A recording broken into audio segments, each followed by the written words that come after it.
Say we have a container that contains a million carbon-14 atoms. In exactly 5,730 years, which is the half-life of carbon-14, around 500,000 of them will have broken down. The other half just sits there, completely fine. But if carbon-14 has a half-life of 5,730 years, why doesn't the rest of them break down in that time period? Did half of the pile just miss the memo? Or are some atoms just tougher than others?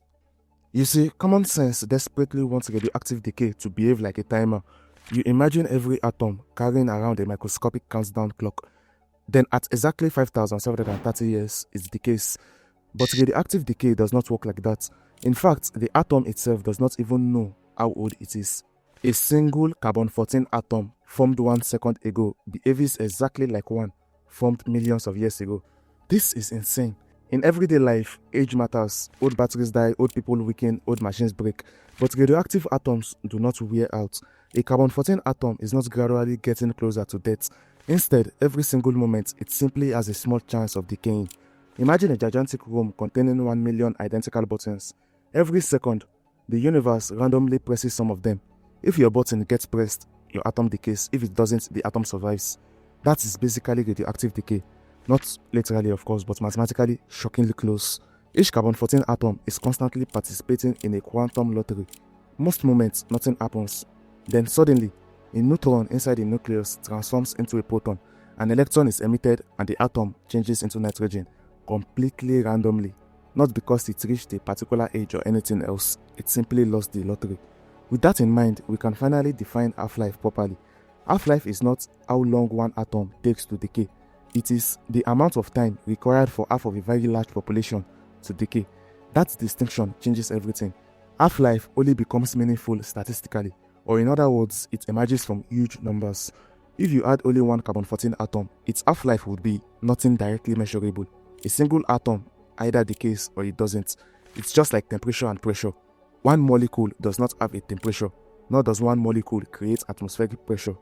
Similarly, one radioactive decay does not meaningfully demonstrate half-life, but trillions. Now patterns emerge and those patterns become astonishingly predictable. The half-life of 5,730 years is simply the exact amount of time required for the relentless compounding probability of those dice rolls to statistically reduce a crowd of carbon-14 by half. And the half that survived, they don't have a memory. The cosmic game simply restarts. In the next 5,730 years, half of that remaining pile will roll their unlucky 6, leaving 250,000 behind. But this brings us to the ultimate question. If radioactive decay is just a universal game of quantum roulette, why are the odds so radically different for different elements? Why does carbon-14 take thousands of years to dwindle down, while uranium-238 takes 4.5 billion years, and an isotope like polonium-212 slashes by half in less than a microsecond? If the universe is rolling dice, who sets the odds for each element? To understand that, we have to look at the violent microscopic wrestling match happening inside the atomic nucleus. Every nucleus is held together by a fragile peace treaty between two opposing forces of nature. On one side, you have the electromagnetic force. The nucleus is packed with protons, which are all positively charged.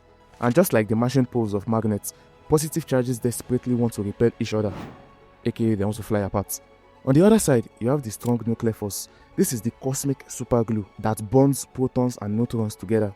It is incredibly powerful, but it has a major flaw. It has an extremely short range. It only works if the particles are practically touching. In a stable atom, like carbon-12, the superglue easily wins. The protons and neutrons are perfectly balanced, and the nucleus stays locked tight forever.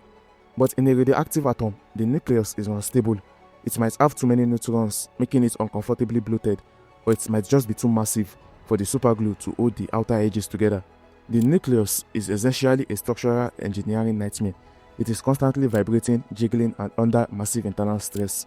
And this is where quantum mechanics throws a wrench into the system. According to classical physics, if a nucleus doesn't have enough energy to break apart, it should stay trapped forever.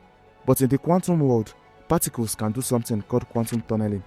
Because subatomic particles behave like waves of probability, there is a tiny mathematical chance that a particle can simply leak right through the energy barrier holding its back.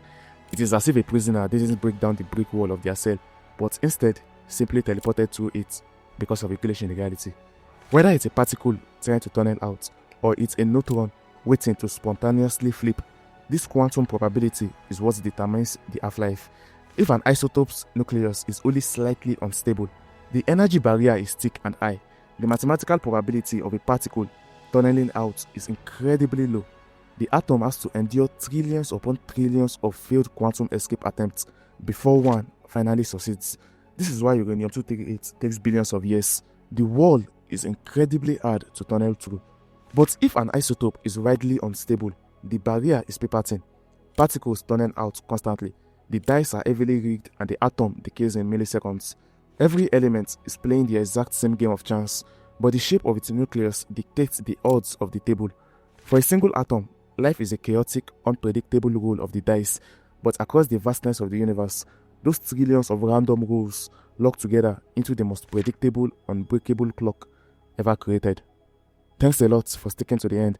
It was genuinely fun researching this topic, and it took quite a few tries to understand what was going on. Hit the like button if this video ended, and if you have any observation or question, don't hesitate to let me know down in the comment section below.